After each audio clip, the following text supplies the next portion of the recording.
What's up, guys? I'm gonna make this quick video before I head out and do some errands today. Uh, the season opener or whatever. Now, there were a few positives and negatives to this game that I wrote down during the second half because I wasn't able to watch the first half because I was still at in night school for my computer classes or whatever. And like I said, I was only able to get home during halftime to watch this second half. And before the game, they said Jimmy Butler was going to be out due to personal reasons. I was like, what the fuck? Like, this came out of nowhere. So, they pretty much changed everything for the game. And, I still had in the back of my head during, I was in class. I was like, we still could beat this Grizzlies team. They're a rebuilding team. We were supposed to be a playoff contending team. If we don't beat them without Jimmy Butler, then we're in huge trouble. We should be able to beat mediocre teams without our main player. We should be that good enough of a team, and we did. We blew them out. We beat them convincingly, 120-101. If I believe 101 here. So it was an all-in-all good game. So let me get into the game. Let's just point out the negatives first. Let's get that shit out the way. So, too many turnovers. We had 21 turnovers in the game, I think, if I'm not mistaken. And they had like 24 turnovers. So, luckily, they had more turnovers than us. So, it kind of evened out. They beat us in assists. We out-rebounded them, thanks to Chris Silva. And, again, we scored more in the paint. But we were also in foul trouble. We had 33 to their 31 personal fouls. So the main things I want to focus on is foul trouble with foul trouble. So we're not having discipline on defense and too many turnovers. I also said we had no defensive energy, what I seen in the beginning of the third quarter and most likely probably in the first half. I'm going to go back and watch the game later on today, but obviously we didn't have a good start. I don't know the details because I didn't have the eye test to watch the game because I wasn't home, but I'll go back and watch that part. But anyway, too many turnovers. For the past, 5-6 years, that's been a theme in Espo's teams, coach teams. He always have teams that have, that average too many turnovers per game. And that loses us a lot of games, guys. Good teams capitalize on that and they score on it. Now the Grizzlies, they're not a great team, so they didn't annihilate us with all our turnovers. We got to clean that up, guys. We got to be there's no such thing as mistake-free, but we have to have less and less mistakes. We got to operate like a system. So that is a point of emphasis that we need to work on. We got to be disciplined on offense. We can't just keep turning the ball over like that, guys. Foul trouble. It was, again, this is the first game of the season, so I kind of blame it on the refs, but I can also put it on us too because, we got to be disciplined on defense, guys. We can't. Our big men were, in foul trouble. Let me look. Let me look at something right quick. Like Bam Adebayo, he didn't have a great game per se because he was in foul trouble. While he did get 11 rebounds, he had 5 turnovers and his plus minus was 10. Now I don't really go off plus minuses a lot, but as you can see, he wasn't that effective in the game because of his foul trouble. So, he played 24 minutes and that we got to fix that. He did have 14 points, but again, he was in foul trouble, and we have to work on that type of stuff. Miles Leonard was also had a lot of fouls, and so did Kelly Olynyk and Chris Nunn. So we had a lot of players that had, they were in foul trouble. This game was kind of weirdly reffed per se. So, we just got to clean up stuff like that. If we want to be a contending team this season, we got to clean up on the turnovers and the foul trouble. The defensive energy. So, again, I'm pretty sure we didn't show that much defensive energy in the first half. Definitely in the beginning of the third or the second half, we didn't show any defensive energy. And we got to keep our defensive energy up, guys. We're a grindy team. We grind. We grind and we scrap. So we gotta be a more of a defensive scrappy team, or more of a team full of energy on defense, because that's our identity, guys. So I would like for us to be more. We can't just turn it on in the third quarter, because we're playing the LA Clippers or the LA Lakers or the Golden State Warriors, or any other good team in the league, or hell, even the Sixers. What if we're playing teams like that and it's the third quarter, we're getting blown the fuck out? That's because we didn't keep our defense. We didn't have our defensive energy in the first quarter and the second quarter to start off with. And now that we're trying to turn it on now, it's too late. So luckily, this is the Grizzlies, and we were on it. We were able to turn on our defensive energy, during mid third quarter and all fourth quarter. So again, that's a negative, because we have to keep the defensive energy up. That is our identity, and we have to stick by that, guys. So those are the three negatives, where it was too many turnovers, foul trouble, no discipline on defense, and the defensive energy there was no defensive energy. So that's why they were up by so many points, and we had to climb our way back into the game, guys. So let's look at the positives now. There were more positives than negatives in this game. So we did have good bench play. I think Goran Dragic and Chris Silva was the spark plugs to us uniting a comeback, especially Goran Dragic. Goran Dragic reminds me of more of a Manu Ginobili, where he can be a spark plug off the bench for this team, and I like that. Considering Eastbo doesn't have a very good offensive system, you have a guy like Goran Dragic that could be a energy. He could be a scoring punch off the bench that can help your offense when you need him to. So Goran Dragic did his role well, and I'm glad he's taking this step back. I'm glad he's taking this role of being a sixth man. He could be the sixth man of the year, guys. He can honestly be a sixth man of the year. He'll be rivaled with Lou Williams, but Goran Dragic is a very good. He's a guy that sacrificed a lot for this team, and I like that. I respect that. That's a Miami Heat lifer. That's why I said it in the last video. I was like, Goran Dragic's a Heat lifer, guys, now, because he is willing to sacrifice. He's willing to take certain roles that most starters wouldn't take.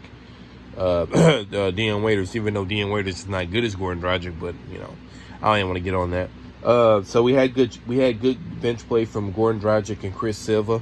A lot of energy from those guys, and I want to see that more and more this season, especially from Chris Silva. I'll talk about him and Chris Nunn at the end of the game, though.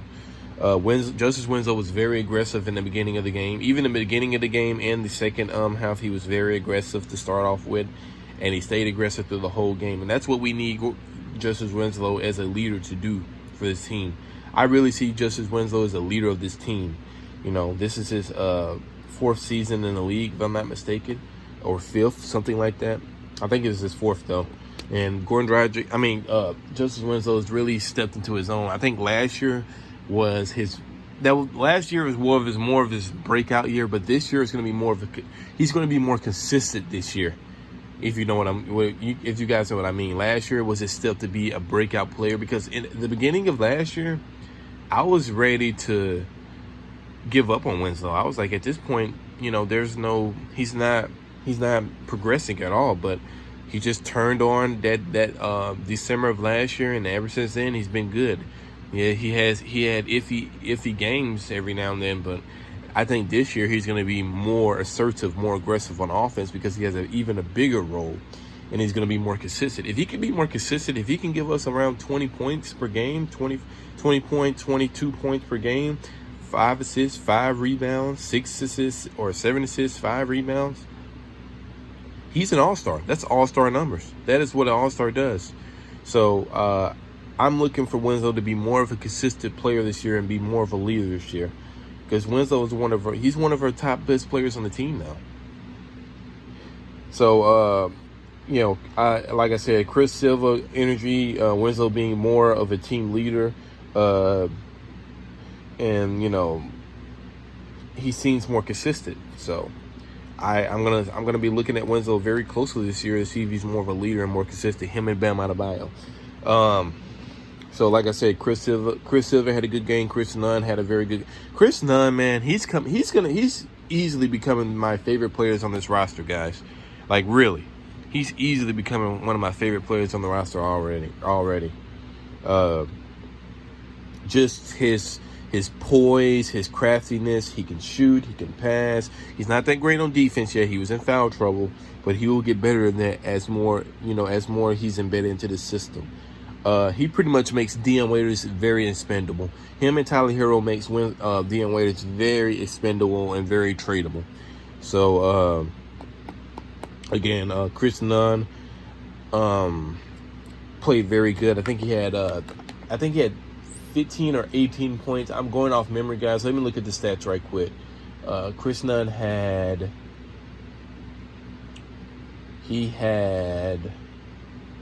I don't know how to read this thing. Yeah, where's the points? Okay, he had I lost his name. He had 24 points. So Chris Nunn had his plus minus was plus 2017. Chris Nunn is a scoring combo guard. He can score, he can pass. He's a very good playmaker. He had 26 minutes in the game. He shot 55% from the field, guys.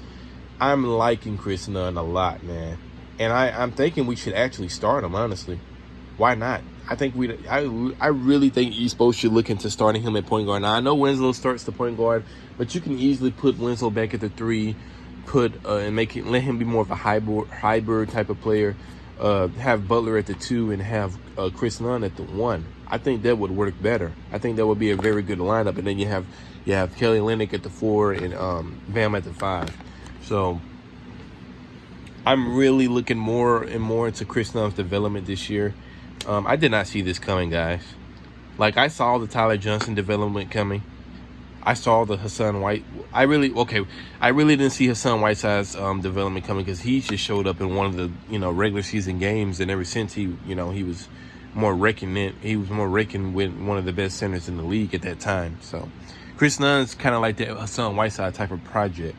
So I do like him a lot, man. He's really coming into his own, and he's easily becoming one of my favorite players on this roster. If he continues to stay consistent and get better and better, I will get his jersey, guys. I'm not even joking. I will go get that dude's jersey. Like I said, Gordon Dragic came off the bench and gave us 19. He was a very good spark plug. Derrick Jones Jr. had that nasty dunk over Valanciunas, and after that, he really didn't do anything because he was in bad foul trouble, which, pretty much forced Chris Nunn to come off the bench and give us a lot of energy. He gave us 6 rebounds. He gave us 3 blocks. That one of those nasty blocks is on Joe Moran. And, you had that fucking loser, Jared Jackson or whatever, coming and headbutting him. Like, dude, don't get pissed because your dude just got his fucking, one of your teammates just got his fucking soul taken. Welcome to the league, rookie. Hey. You trying to posterize and trying to be on Sports Center and shit. Dude, this is the NBA. This ain't college, kid. You're going to get your shit smacked out of the fucking air. They're not going to take that. So, maybe he should stop trying to go to the rim and, do highlight reels and actually be a normal point guard. But I like Joe Moran anyway. But, don't get pissed off because someone just snatched your fucking soul out the air. So Chris Silva, I know he's a two-way G League player for Skyforce, but I actually want to see him in this rotation because I want him to force Bam Adebayo to be, aggressive. I want to see him force Miles Linder and Kelly Olynyk to be more aggressive. I want him to put pressure on them. So Chris Silva, I really didn't hear about him until Espo talked about him during summer camp or whatever. He said he was a UDonnis Haslam prototype or, build, and I'm starting to see it because he brings a lot of energy off the bench. He scraps for the offensive rebounds. He's a scrappy player, and I like that about him. That's what the Miami Heat culture is all about, and that's about players like Chris Silva. So I want to see more and more of him. Hate to see him go back to the G League, but I'm not the coach of the team. So, Tyler Hero had a pretty good game. He was hitting a few, he's a walking bucket. That's all I can tell you about Tyler Hero. He's a walking bucket. I believe he's already one of the best shooters in the league, like one of the best legit shooters in the league already. I know that's crazy, right? But he's really that good of a player. And I want to see more and more of him. He got 8 rebounds, and I think he had 2 steals. So he's not just that prototypical, Duncan Robinson or Tyler Johnson, you know what I mean, guys? I'm not trying to be racist or anything, but he's not that protocol, Cal Korver. He plays defense. He shoots, he scraps, and I like that about him. He's a dog. I really like that about him. So, sorry guys, I had to check a message. But so, Tyler Hero, he can easily be one of our best players in the coming future. So, I want to see more of him. He has a lot of confidence when he's shooting. That's what Rayon was talking about during interviewing during halftime. So, Tyler Hero, man, I want to see more and more of him this season, even as a rookie. He's proven me wrong. I didn't see anything in him. I thought he was going to be the prototypical Grayson Allen or the prototypical Jennifer Nett or whatever. I thought he was going to be another player like that, but he seemed to be more than that, and he's proven me wrong, and I love it. I love that he's proven me wrong because I did not see him being this good already. Duncan Robinson was very inconsistent. He's inconsistent, guys. He's very inconsistent, and he's going to have to get better in being more consistent. If not, I would rather see Chris Silva on this team than Duncan Robinson. I would literally put Duncan Robinson back on G League and sign Chris Silva up to a 1-year deal or whatever. So the time's taken for Duncan Robinson to be more consistent. I think I talked about every player. Winslow, I talked about Bam, I talked about Tyler Hero, Chris Nunn, Chris Silva, Gordon Dragic. All in all, this is a good game. We blew them out. We outran them. We out-hustled them in the second half, and that's what I want to see. That's what I want to see from this team. I want to be the blue-collar, hard-nosed, hard-working Miami Heat team we were in the 90s. That's what we were in the 90s with Alonzo Mourning and Tim Hardaway. And I want to be more of a replica of that again. So, it's going to be interesting. I think Jimmy Butler will be able to play for the next game, and he will be playing his first season opener or first game with the Miami Heat, basically. So we're 1-0, guys. We're undefeated right now. That's all I had to really talk about for now. Very good season opener. Winslow played very good, stepping up in that leadership role. Chris Silva showed some promise. Kendrick Nunn he's continuing to be more of a reliable player, and the sky's the limit for this team, guys. It really is. Now our next team is against the Milwaukee Bucks, a playoff contending team, one of the top teams in the Eastern Conference, and we're gonna have to bring it against them. We're really gonna have to bring it. Now this is a team I picked us to lose against in my preview video, but obviously I want us to win. So, let's see what we can do, guys. For now, Heat Lifer 305 out. Let's get it.